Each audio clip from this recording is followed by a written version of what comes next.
Good evening. I'd like to call this Tuesday, January 16th, 2018, meeting of Middletown City Council to order. If you please stand and join me in a moment of meditation and the pledge of allegiance to the flag.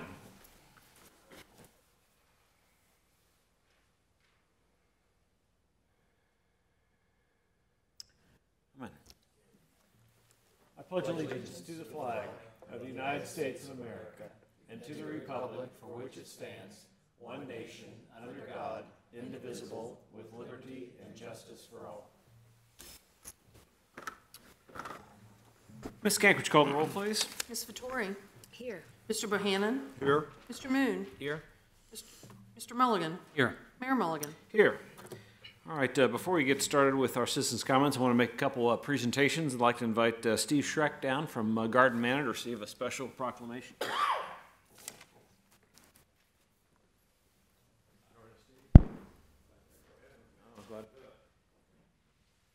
We've been recognizing a number of long-standing businesses in Middletown, and Garden Manor celebrated their 50th anniversary this year, and I can remember visiting some family and friends there at the facility, and it's just great. We have such a fantastic facility here in Middletown and taking care of folks as they age, and it's good to have a good, safe place environment for them. So on behalf of council, we have this proclamation to recognize your anniversary today. Whereas Garden Manor Care Center was established in 1967 in Middletown, Ohio. They offer quality, compassionate medical care for seniors. Garden Manor is dedicated to promoting the dignity, respect, and independence of their residents by implementing care practices that reflect a person-centered approach. And whereas Garden Manor Care Center employs a nurturing and dedicated staff who are experts in maintaining a safe physical and emotional environment, Garden Manor Care Center provides continuous professional development and training and is able to create a thriving and growing community to enhance the lives of their residents. The longevity of service paired with their dedicated staff translates into extraordinary care in everything they do. And whereas Garden Manor Care Center offers a variety of comprehensive services to help their patients overcome health challenges, the rehabilitation care team strives to achieve the highest level of independence and ability through the assistance of physical, speech, or occupational therapies to allow each person to return to their meaningful lifestyle. The Garden Manor Care Center also provides exclusive care therapies for conditions such as lymphedema and as well as long-term and memory care services. And whereas Garden Manor Care Center has provided exceptional care to our community for more than 50 years and established itself as a skilled nursing facility of choice in the Cincinnati region. Now, therefore, I, Lawrence Mulligan, Mayor of the City of Middletown, Counties of Butler and Warren, State of Ohio, do hereby proclaim January 16, 2018 as a day fitting to celebrate and recognize the 50th anniversary of the Garden Manor Care Center. Congratulations, Steve. Thank you, Mr. Mayor. Appreciate you staying down. I just want to thank the council for recognizing Garden Manor for its 50 years of service. And on behalf of the owner, the residents, and the employees, thank you very much for this proclamation. Thank you. Appreciate you coming out.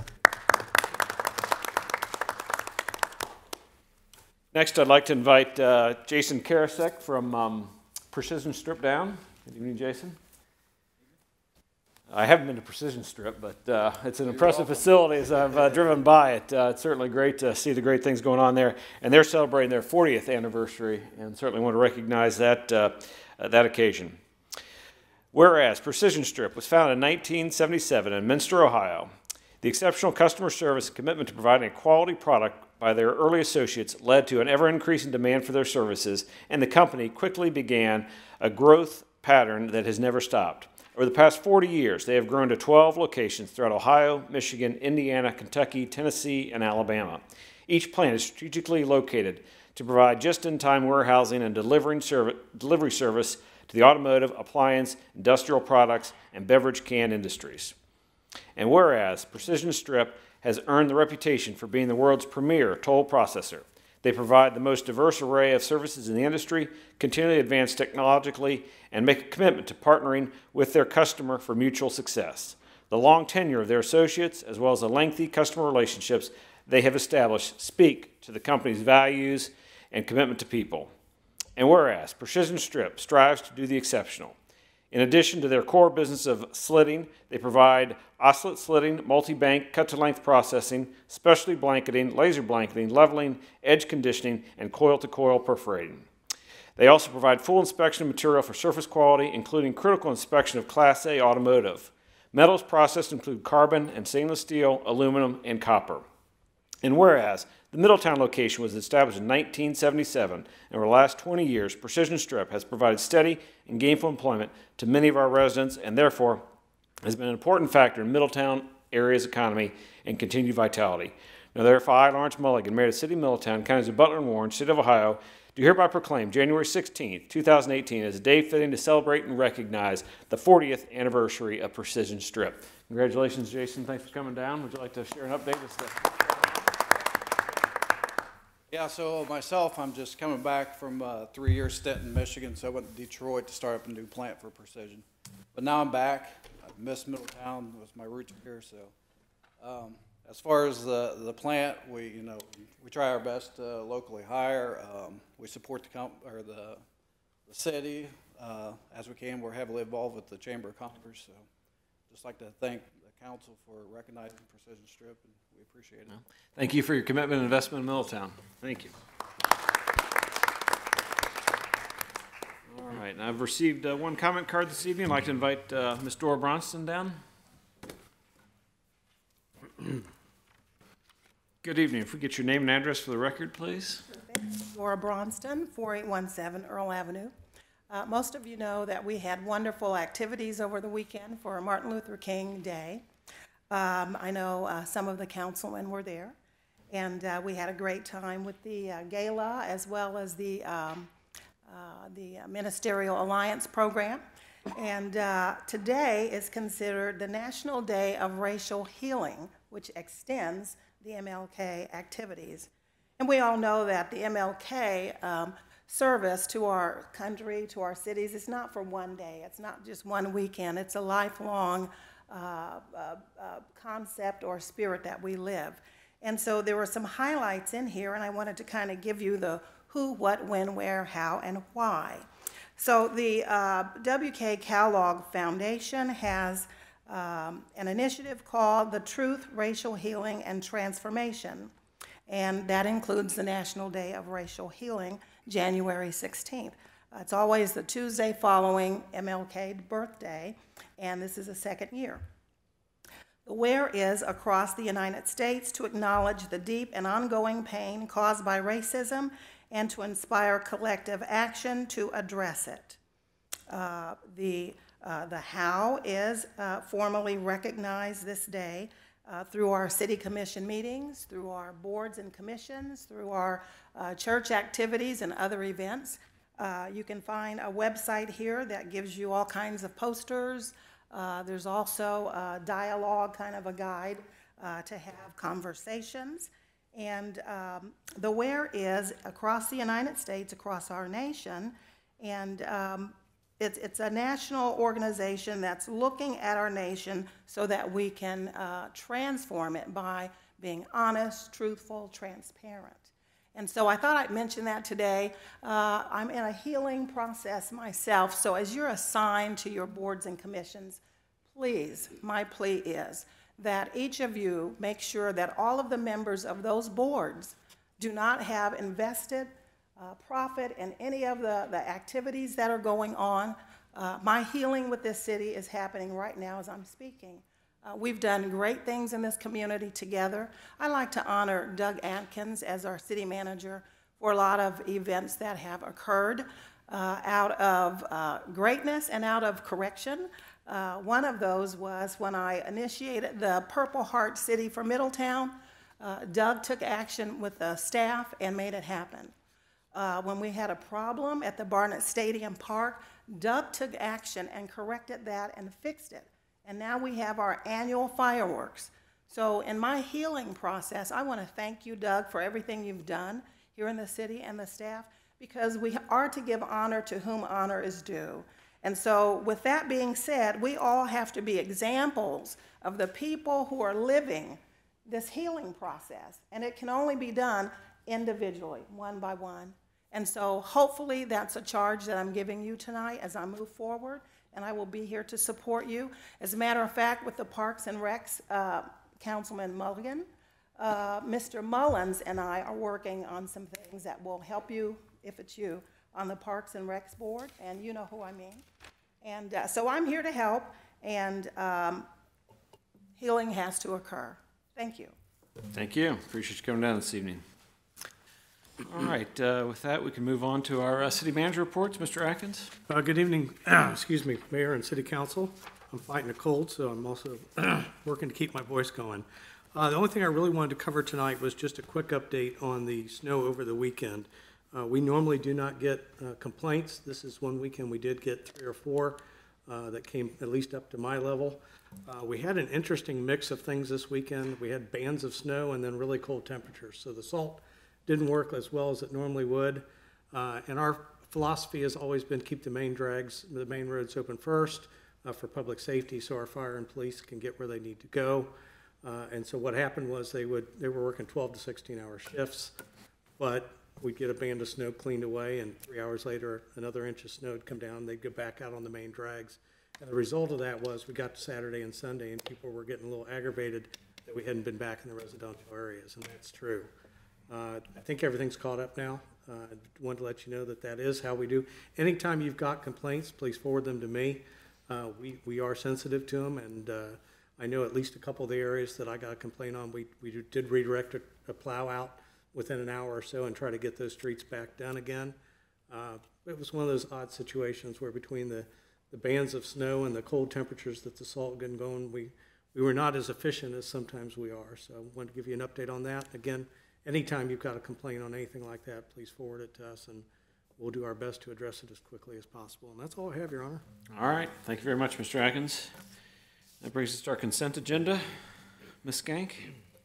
For your consideration this evening, we have the approval of the city council minutes from January the 2nd, 2018, to extend the contract with TR Gear Landscaping Incorporated of Fairfield, Ohio, in a total amount of $61,555 for the maintenance of the Gateway Landscaping located at I-75 and State Route 122. All right. Do we have a motion for the approval of the issues and actions as listed on the consent agenda? So moved. Second. Okay. Ms. Skank, would you call the roll, please? Mr. Bohannon? Yes. Mr. Moon? Yes. Mr. Mulligan? Yes. Mayor Mulligan? Yes. Ms. Votori? Yes.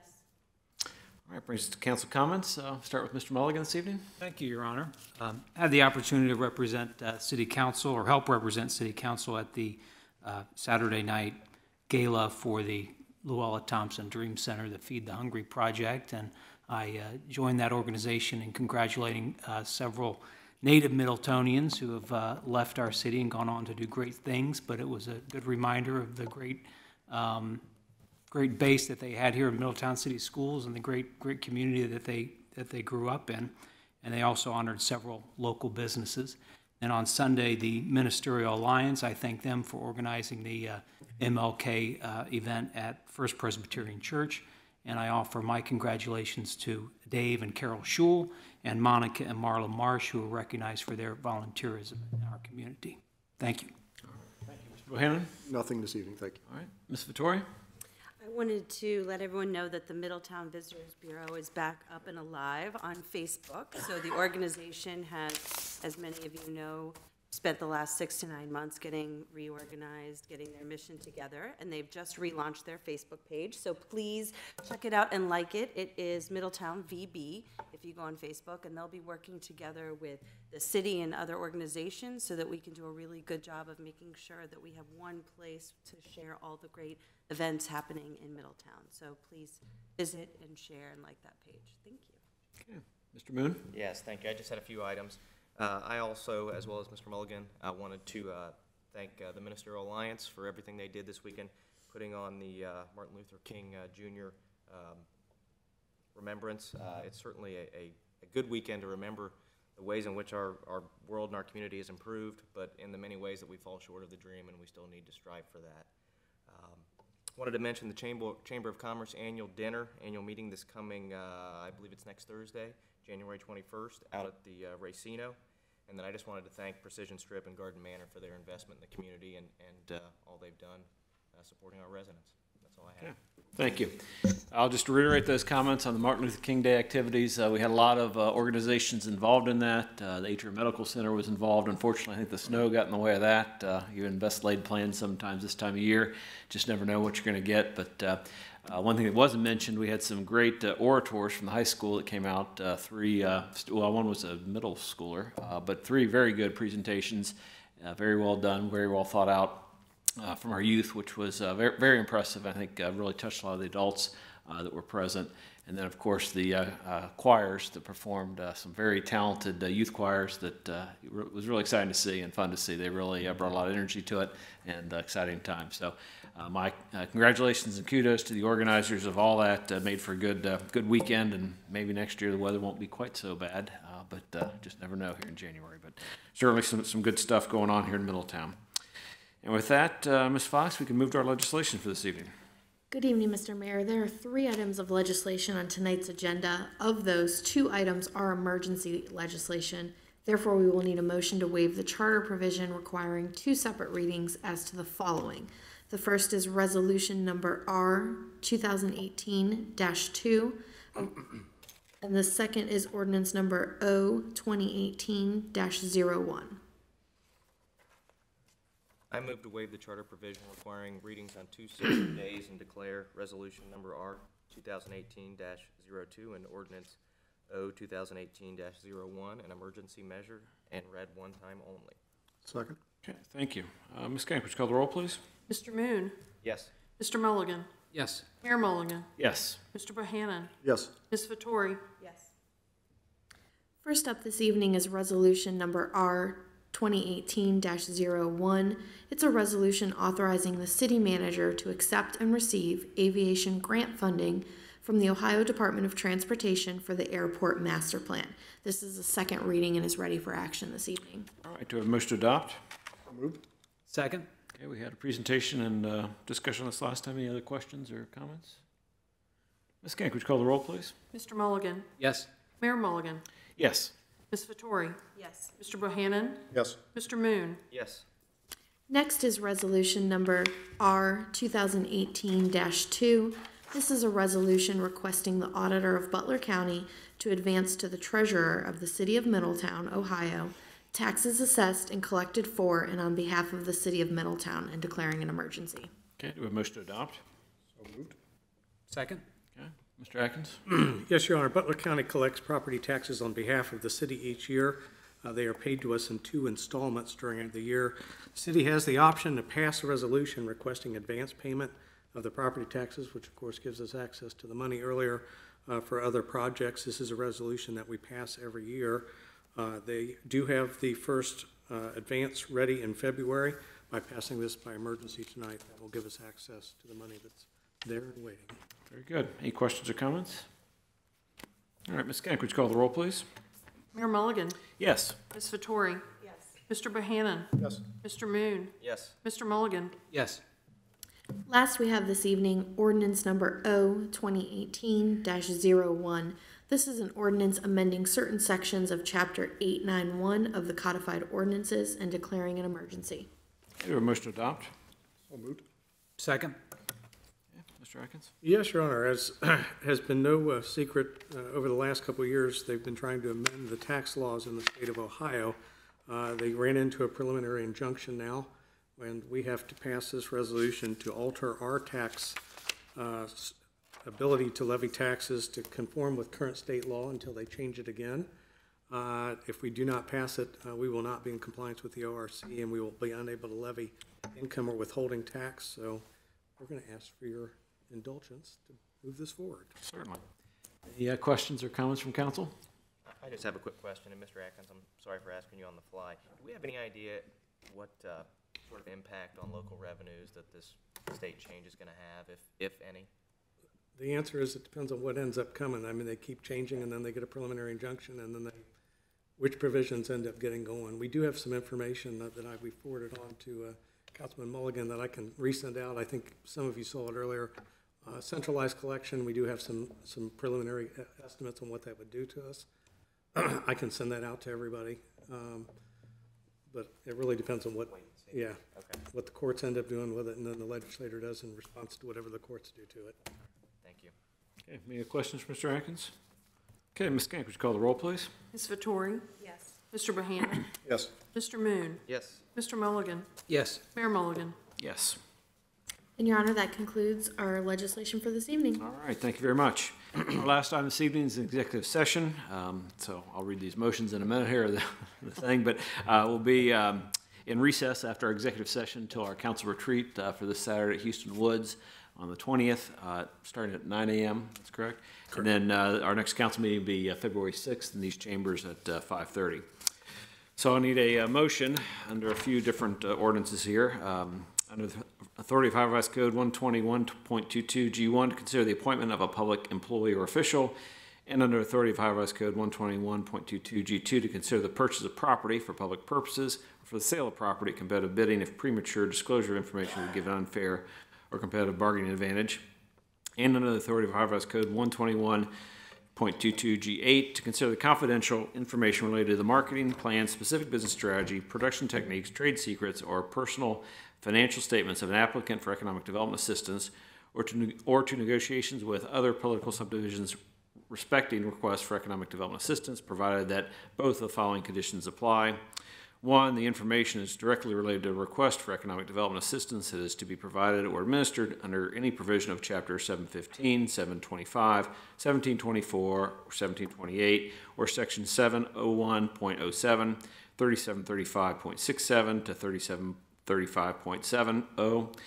5709.40 to 5709.43, 5709.61 to 5709.69, 5709.73 to 5709.75, or 5709.77 to 5709.81 of the revised code, or that involves public infrastructure improvements or the extension of utility services directly related to an economic development project. And 2, a unanimous quorum of the public body determines by a roll call vote that the executive session is necessary to protect the interests of the applicant or the possible investment or expenditure of public funds to be made in connection with the economic development project. So moved. Thank you. Ms. Skank, would you call the roll? Mr. Bohannon? Yes. Mr. Moon? Yes. Mr. Mulligan? Yes. Mayor Mulligan? Yes. Ms. Vettori? Yes. All right, as mentioned, following our executive session, we'll be in recess to our council retreat on the 20th, and following that, our council meeting on the 6th in these chambers. Thank you all. Have a good evening. I didn't hear. Yes. Yeah, I believe so.